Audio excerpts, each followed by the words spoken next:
This is the Scorecard, where you score the latest sports news and in-depth views. I'm Anton Roxas. On the Scorecard tonight, UST takes back the men's judo crown. They conquer UAAP Season 87. FU demolishes Ateneo in a shootout to snatch the men's football title. Mobley mania. The Cavaliers dominate the Nets with a 130-101 blowout, while the Bulls edge the Raptors in a 122-121 thriller powered by Vucevic's 24-point show. It's the Pinoy powerhouse squad who topped and crushed the competition in Mobile Legends Bang Bang esports. And we have the director for the Philippine National Football Team, Freddy Gonzalez, to talk about the country's prospects in their upcoming match against Vietnam in the ASEAN Mitsubishi Electric Cup. All that and more on the Scorecard tonight, the 17th of December. Now, here's our roundup. UST reclaims the men's judo championship as they dominate UAAP Season 87. It is official, the Tiger Judokas are back on top. The University of Santo Tomas has snatched the UAAP Men's Judo Championship from the defending champion, University of the Philippines, in a thrilling two-day showdown at the Ninoy Aquino Stadium in Manila. This victory marks the UST's record-breaking 15th men's judo title, which is absolutely epic. Now, national team standout Troy Estrella led the charge, clinching the gold in the minus 66-kilogram category with a blistering 7-second taeyoshi against his own teammate, Jandre Soto. That performance also earned Estrella the coveted MVP title, proving that he is the real deal. But it wasn't just Estrella. Former gold medalist Ralph Jefferson Suarez and Rodelyn Lopez delivered crucial bronze medals in the minus 60 kg, while the dynamic duo of Chino C and Lorenzo Tolentino dominated the minus 100 kg, keeping UST ahead. Now, despite strong competition from UP's Levin Panganiban and Christian Michael Zuniga, UST's 1-2 finish in multiple categories, plus that savage 27-12 lead after day one, secured the spot at the top. With the gold back in their hands, UST is showing the entire league that they are the ones to beat. It's Mobley mania as the Cavaliers dominate the Nets.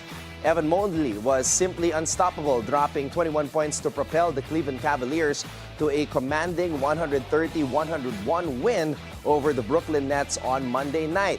The Cavaliers were firing on all cylinders, extending their red-hot streak with their second straight win and sixth victory in 7 games. Caris LeVert was electric, adding 19 points, while Donovan Mitchell showcased his all-around brilliance with 18 points and 5 assists. George Niang delivered a near double-double with 17 points and 9 rebounds, anchoring Cleveland's bench production. Cam Johnson stood tall for Brooklyn, leading the team with 22 points and 5 assists. But the Nets faltered, losing their third straight and sinking further into a slump. Deron Sharp contributed 15 points and 7 boards, but Brooklyn couldn't match the Cavaliers' intensity. Now, adding to the drama, Kenny Atkinson made a triumphant return to Brooklyn, this time as the Cavaliers' head coach. The former Nets leader reminded his old team that what a winning formula looks like. Meanwhile, the Bulls edged the Raptors, powered by Vucevic's 24-point show. Now, in a heart-stopping finish, Nikola Vucevic poured in 24 points as the Chicago Bulls narrowly escaped with a 122-121 victory over the Toronto Raptors on Monday night.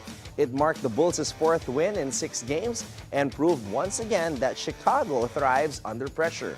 Kobe White contributed 19 points and Taylor Horton-Tucker chipped in 15, while 7 Bulls players reached double figures in a true team effort. Now, despite an off night from deep, Lonzo Ball delivered when it mattered most, draining a clutch three-pointer late in the 4th to keep the Bulls ahead. The game was not without drama as Bulls guard Josh Giddey left midway through the 3rd quarter after rolling his ankle and did not return. finishing just shy of a triple-double with 11 points, 9 rebounds, and 8 assists. Toronto, despite missing key players, staged an electrifying comeback. RJ Barrett erupted for 32 points, and rookie Grady Dick added 27. The Raptors fought until the final buzzer with Jamal Sheed banking in a last-second three-pointer, but it wasn't enough to avoid their 5th straight loss. Chris Boucher contributed 11 points and 10 rebounds, while Oshai Agbaji added 15. But guys, it's not good that injuries plague both teams. Vucevic returned for the Bulls after an illness, but played without Zach LaVine, who was sidelined with back spasms. The Raptors missed all-star Scotty Barnes out with a sprained ankle and lost center Jakob Poeltl to a strained groin in the third quarter. Yet Chicago's resilience under pressure and balanced scoring proved to be decisive, solidifying their spot as a team to watch out for in the Eastern Conference. And here are the other results in the NBA.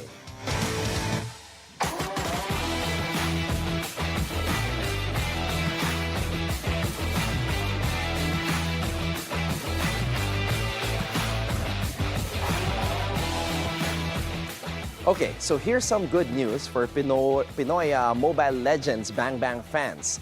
Fnatic Onyx stomps Indonesia's Team Liquid ID for M6 crown and extend the Philippines' dynasty in the M Series.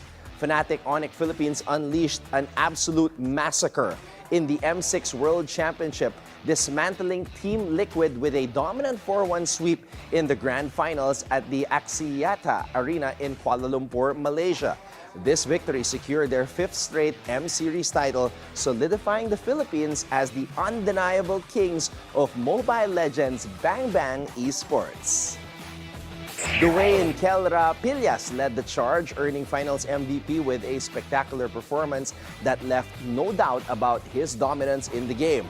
Onyx's flawless run continued from the Swiss stage, where they went undefeated, steamrolling Selangor Red Giants, Falcon Esports, and finally Team Liquid in the playoffs. Now in Game 5, Kelra closed the show with 5 kills, 7 assists, and a game-ending push that secured the title in under 15 minutes. Teammates Jan Kirk Gutierrez and King Kong Perez, Friend Super Friends Ramirez, Boris Brusco Paro, and Brain Spider Miles Santos all contributed to the win, securing their share of the $1 million prize pool. Fnatic Onyx didn't just win, they sent a message to the world. Their audacity, skill, and ruthless execution cemented their place as the dominant force in the MLBB esports scene. The Philippines' reign continues and the world is on notice. Fnatic Onyx is untouchable. And here's our daily dose of sports lingo. Ippon, the judo showstopper. In the world of judo, Ippon is the ultimate game changer. A perfect throw or decisive technique that instantly wins the match. It's the judo equivalent of a mic drop. One clean, controlled move that leaves no room for debate. Whether it's a powerful toss to the mat or a flawless spin, Ippon signals victory with precision and power. No judges, no second chances, just pure, undeniable mastery. When an athlete earns an Ippon, they've truly earned the title of champion. Now it's time for our off-court buzzer. Guess what happens when a Filipino PhD student in Saudi Arabia gets the chance to work with McLaren Racing? He gets to live the dream and fast-track his way into the world of Formula 1. Meet Neil Joshua Limbaga, a computer engineering grad from Ateneo de Manila University who went from casually hearing about F1 to being in the pit with one of the most iconic teams in motorsport. In September 2024, he teamed up with McLaren for his postgraduate research on software and simulation. With his background in computer engineering, Neil was happy to learn that F1 is all about data, and that's where he shines. Now, the Filipino student is making his mark on the global stage, proving that anything is possible when you have the drive, passion, and the perfect opportunity. Also making a buzz, Carlos Yulo's mom, yet again, this time because of her heartfelt tribute to Carlos's younger brother, Eldrew Yulo, who just concluded a gymnastics competition in Hong Kong with an 8 gold medal sweep. Mami Yulo shared her son's Eldrew's incredible achievement at the Chiu Wai Chung Cup in Hong Kong. The proud mother gushed about the young gymnast's fullest performance as he clinched gold in the junior division, dominating events like the individual all-around floor exercise, vault, and still rings. At just 16 years old, Eldrew's victory marked the perfect ending to an already spectacular year. Her Instagram post read, "Prayers granted, medal sweep, way to go." This triumph follows Eldrew's earlier wins at the Men's Artistic Gymnastics Asian Championships in Uzbekistan and the JRC Artistic Gymnastics Stars Championship in Thailand, making his family's gymnastics legacy even more remarkable. And that's our roundup for tonight, the 17th of December. When we return, the director for the Philippine National Football Team, Freddy Gonzalez, sat down with Scorecard correspondent Erica Christensen to talk about the team's upcoming matchup against Vietnam and more. So watch out for that when we return right here on The Scorecard.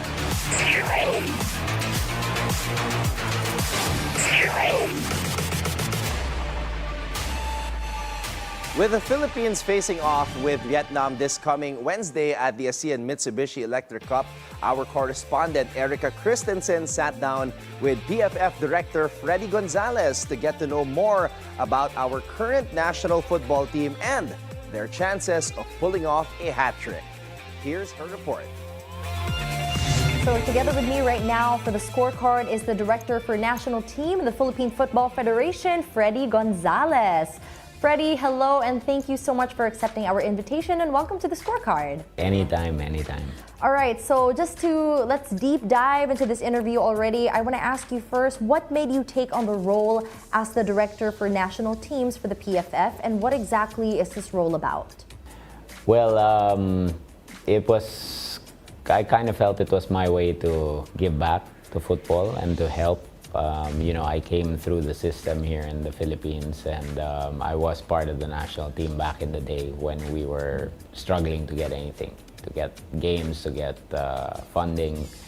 And so when John Gutierrez, who's an old friend of mine from San Agustin, asked me to come on board, I felt I'd be more effective by doing this job instead of the other jobs within the PFF. So that's what I ended up deciding to do, and I've been enjoying it ever since. And I feel just like, we can set like really a great standard to be able to lift the national team up to not just Asian standards, but worldwide standards as well. Now, as we all know, the Philippines is currently in the middle of a tournament called the ASEAN Mitsubishi Electric Cup.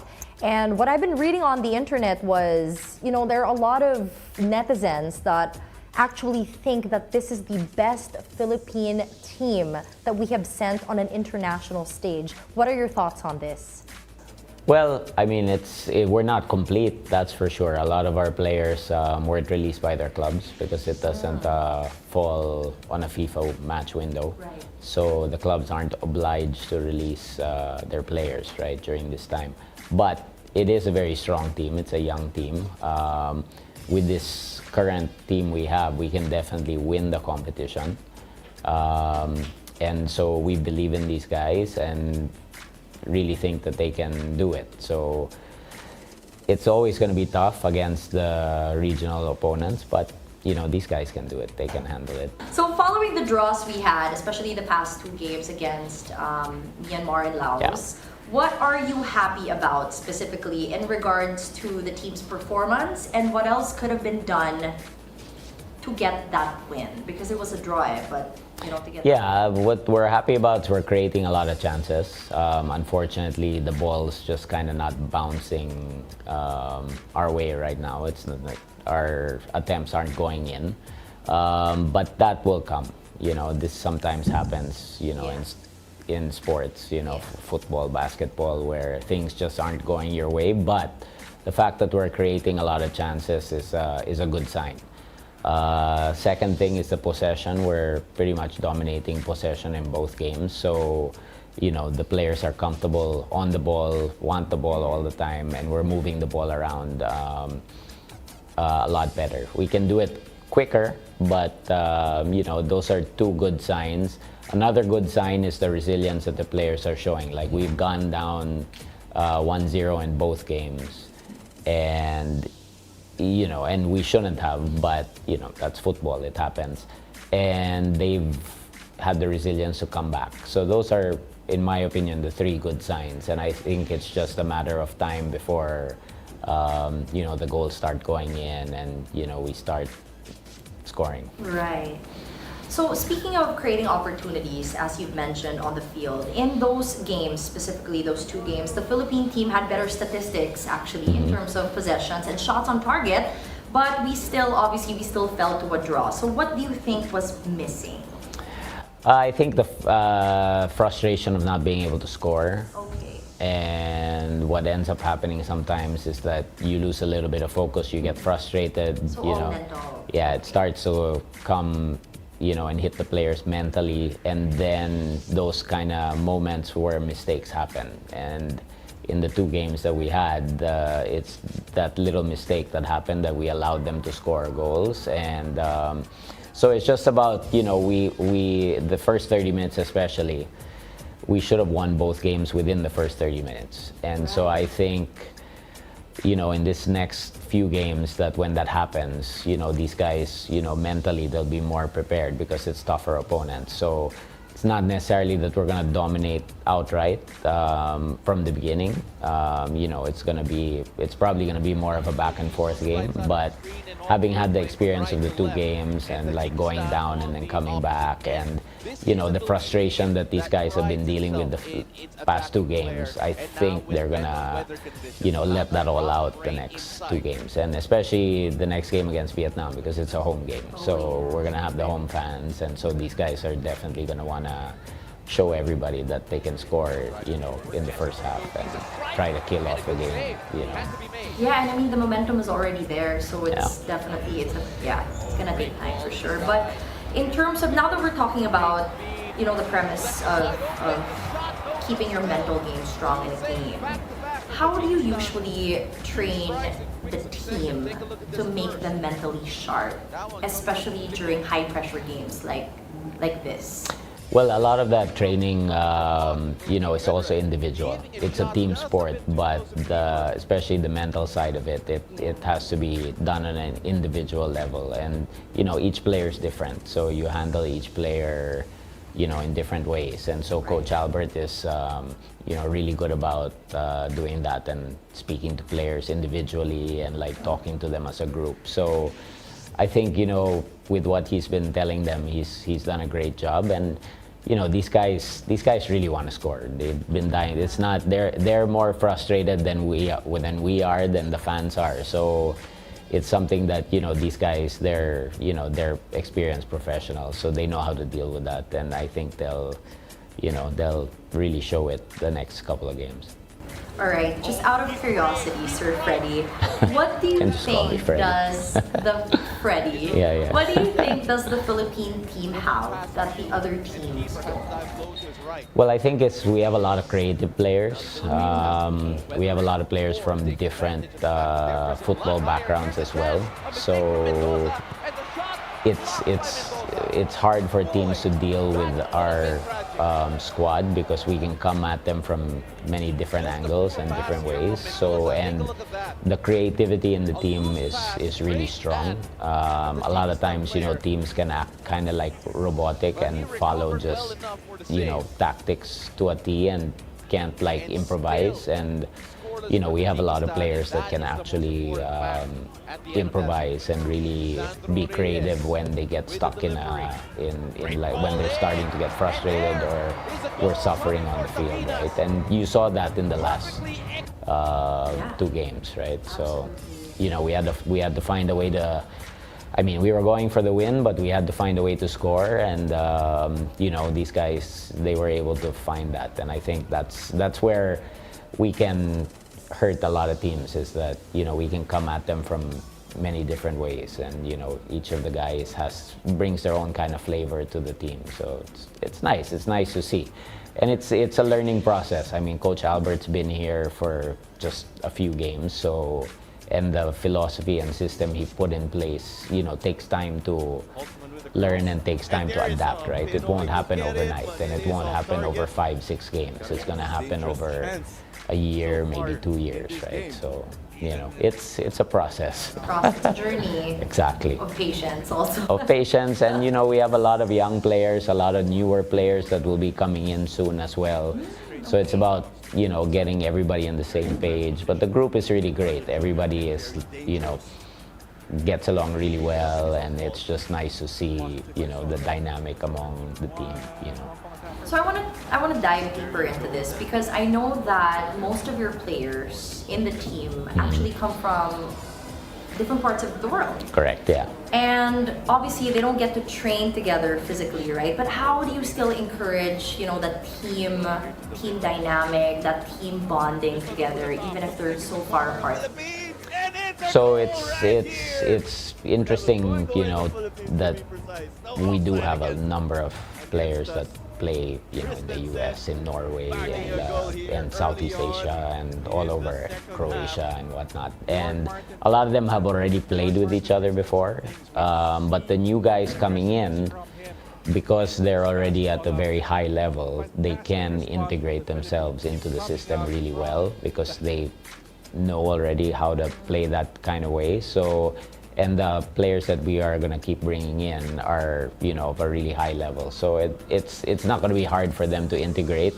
It's more, you know, the personality side, like off the field, where sometimes you have to worry about, will they fit in with the group, will they not? But so far, everybody's been great, and this group's been really together, you know, over the last few months. That, you know, we've, like, guys like Bjorn, Christensen have come in and just, you know, integrated himself in the group, gets along well with everybody. So it's a good group of guys, and so far so good. Okay, now what can we expect from the team coming to the game this Wednesday against Vietnam? Well, I think you're going to see them be very aggressive from the start. They're going to want to stamp their authority on the game quickly, but again, Vietnam's no pushover. You know, they've been scouting us already. They know what, I wouldn't say necessarily that they know what to expect, but they're going to know how we want to play. And so it's just up to the guys in the end to create those chances, take the chances, and, you know, control Vietnam's counterattacks, and, you know, make sure that we have no lapses. They're gonna have to be, you know, in full concentration for that game, because we're already at the next step where you're playing the, you know, the top tier in ASEAN, right, with Vietnam and Indonesia. So we're getting to that point in the tournament where, yeah, every game now is really tough. So no more easy games. So yeah, these guys will be ready. I'm confident. I'm sure they are. They look ready also. Yeah. All right, so my last question, Freddie, is any word of advice for the players today on your team? The only advice I can give them is just to, you know, just to be creative, play their game. These guys are, you know, fantastic players. They know how to play the system of Coach Albert. They just should have the confidence in themselves and the belief in themselves that they can win the next 2 games, and that we can get to the semifinals, because we have that belief in this team, and so we just need them to, you know, see it and believe in themselves and be able to execute during the games. I love that. That's team manager right there. All right, thank you, Freddie. Thank you so much. Let's wish the men's Philippine football team all the best in their upcoming face-off against Vietnam. Good luck. When the scorecard returns, we'll have a look into the upcoming NBA and PBA matchup so you can keep your eyes on the prize.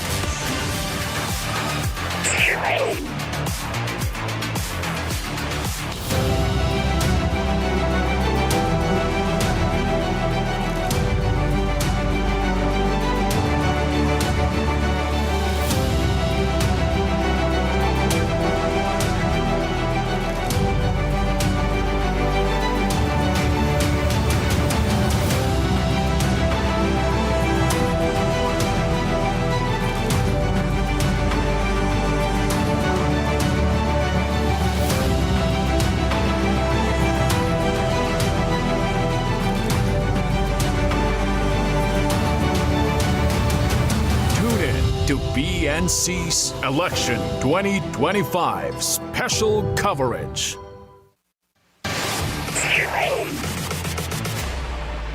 Welcome back to the Scorecard. It's time to keep your eyes on the prize. We'll break down the upcoming matchups to deliver key insights that might just give you the edge you need to stay ahead of the game. Tomorrow, Tuesday, December 18, 7:30 p.m. at the Ninoy Aquino Stadium, get ready for a high-stakes clash as Barangay Ginebra San Miguel takes on the Terra Firma Jeep. Ginebra is looking to bounce back after a heartbreaking 93-90 loss to Hong Kong Eastern.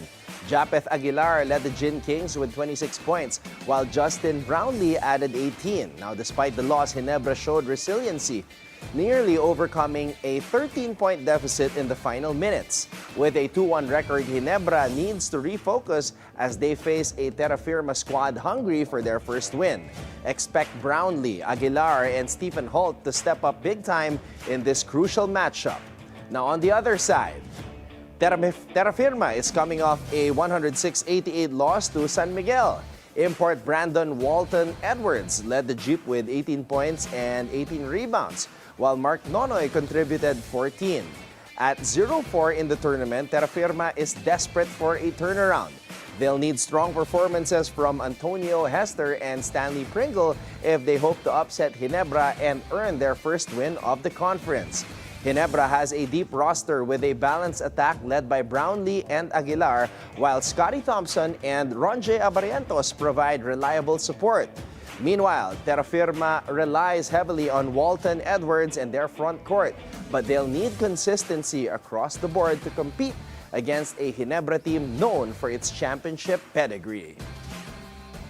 Who will come out on top in this thrilling showdown? We shall see. Ginebra is favored by minus 8.5 points and the over-under is set at 192.5. This game promises to be a battle of offensive execution. All eyes will be on whether Terra Firma can defy the odds and pull off an upset, or if Ginebra will secure a much-needed win to stay on track in the Commissioner's Cup. Now, let's turn to the NBA Cup Finals. The highly anticipated Game 1 championship tips off at 9:30 a.m. Philippine time. Live from T-Mobile Arena in Las Vegas, Nevada, it's the Milwaukee Bucks against the Oklahoma City Thunder in a thrilling clash for glory, a high-stakes showdown that you won't want to miss. The Milwaukee Bucks enter this game coming off a 110-102 win over the Atlanta Hawks in the semifinals. Giannis Antetokounmpo led the way with 32 points, 14 rebounds, and 9 assists, just one shy of a triple-double. Damian Lillard added 24 points and 8 assists, while Chris Middleton contributed crucial buckets in the final minutes. Now, on the other hand, the Oklahoma City Thunder secured their spot in the final with a 101-96 victory over the Houston Rockets. Shai Gilgeous-Alexander scored 32 points, including 20 in the second half, as the Thunder put up a staggering 70 points after halftime. Isaiah Hartenstein and Jalen Williams combined for 41 points to support the effort. Both teams come into this game in red-hot form. The Bucks have won 4 straight, while the Thunder are on a 5-game winning streak. The Milwaukee Bucks are slight favorites with a minus 5.5 point spread. With Giannis Antetokounmpo's dominance in the paint and the Bucks' balanced offense led by Damian Lillard, the team looks to capitalize on their experience in high-stakes games. However, the Thunder, led by Gilgeous-Alexander, have shown an ability to execute late in games, and their high-scoring second-half performance in the semifinals could be a game changer. The over-under for this game is set at 230.5, reflecting the potential for an offensive shootout. This is a clash of styles, with the Bucks' veteran leadership going head-to-head with the Thunder's young core in a battle for the NBA Cup. The Bucks list Giannis Antetokounmpo, Damian Lillard, and Chris Middleton as game-time decisions, but all three are expected to suit up. Meanwhile, the Thunder will be without Chet Holmgren and several other key rotation players, including Alex Ducas and Jalen Williams. Can the Bucks claim their first NBA Cup with Giannis and Lillard leading the way? Or will the young, hungry Thunder continue their incredible run and make history in Vegas? We shall see.